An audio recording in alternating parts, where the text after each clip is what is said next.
love how the Wild Atlantic Way steers you around the western Irish coast and through superb scenery. But I also relish exploring the towns along the way, with Sligo one of my favourites. Beside the Garavogue River, a new skyline has arisen. The most dramatic dimensions are of the Sligo Glasshouse Hotel.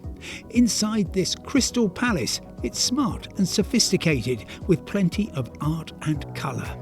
Sales manager Vanessa O'Donovan told me more. So the hotel itself is an architecturally designed property, and it's actually in the shape of a ship coming into the dock into the Garavogue River.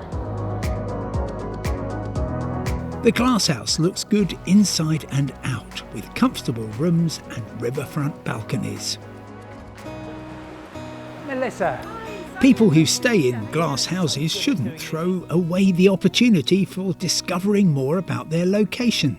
So I'm meeting up with Melissa Melanofi, founder of Sligo Walking Tours. We're here in the historic medieval Sligo Abbey, or the Dominican Friary of the Holy Cross, built in 1253, and it was destroyed by fire twice, but thankfully the building still survives today. You have St John's Church and Graveyard with its Dracula, Bram Stoker connections. You have as well around the Sligo countryside, we have William Butler Yeats. He was the Irish poet, Nobel Prize Literature winner in 1923, and you'll see the scenery, why it inspired him.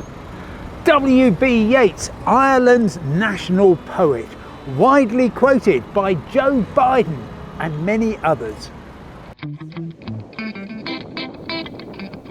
Ever since I was young, I've dreamed of the West Coast surfing experience.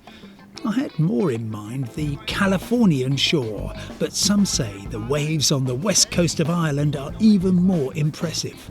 Among them, Seamus McGoldrick of the Sligo Surf Experience. Here at the resort of Strand Hill, he's teaching me how to hitch a ride on water that's powered its way 3,000 miles across the Atlantic. Being a good surfer and being a happy surfer for the first time is very different things. There's lots of different surf schools, and we've Irish surfing here that have a very high standard of surfing education and surf schools in the country. So we have these real easy beginner boards. We've got really nice warm wetsuits. The surf schools make it really easy and accessible to get out and catch your first wave, experience the thrill and see what it's all about. Certainly in the last 10 or 15 years, it's kind of become a fairly well established fact that Ireland has some of the best waves in the world. Surfing is all about balance and reading the water, and when you're a novice, about going back time and again to try to master standing up on that board. It seems the ocean wins every time, but after this taste of the wild Atlantic waves, I'll be back. Seamus showed me how it's done, harnessing the power of the ocean with panache. Just give me another day or two. To follow the surfing experience, I strongly recommend continuing the ocean theme with a seaweed bath. Here at Kilcullen's Bathhouse, they have been sharing the fruits of the Atlantic with an eager public since 1912. At this exciting and uniquely Irish version of a spa, water is pumped in from the ocean and seaweed is harvested at low tide. I've been assured I can indulge in a tranquil amber-tinted sea of unashamed luxury. The man in charge of dispensing humid hospitality is Edward Kilcullen, grandson of the founder. We don't have hot springs, we don't have muds, we don't have anything like that, but we've got copious amounts of seawater and seaweed. Here I am, in a bath, completely wrapped in seaweed. I was told that you actually have to massage the fronds into your skin to release all the alginates, all that fabulous iodine.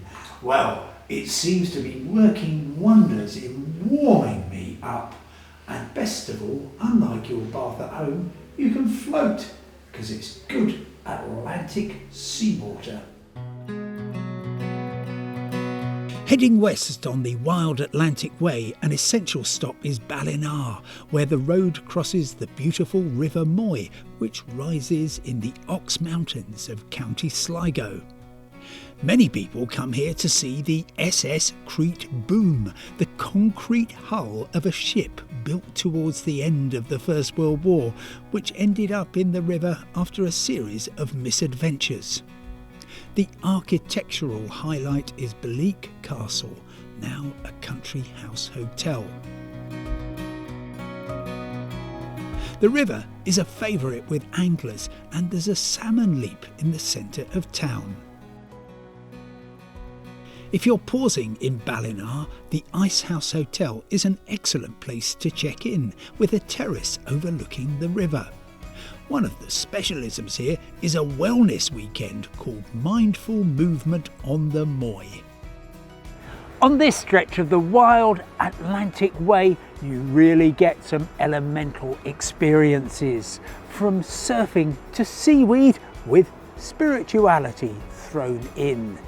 After my immersion and indulgence today, I'm ready for some sweet dreams of the ocean and adventure.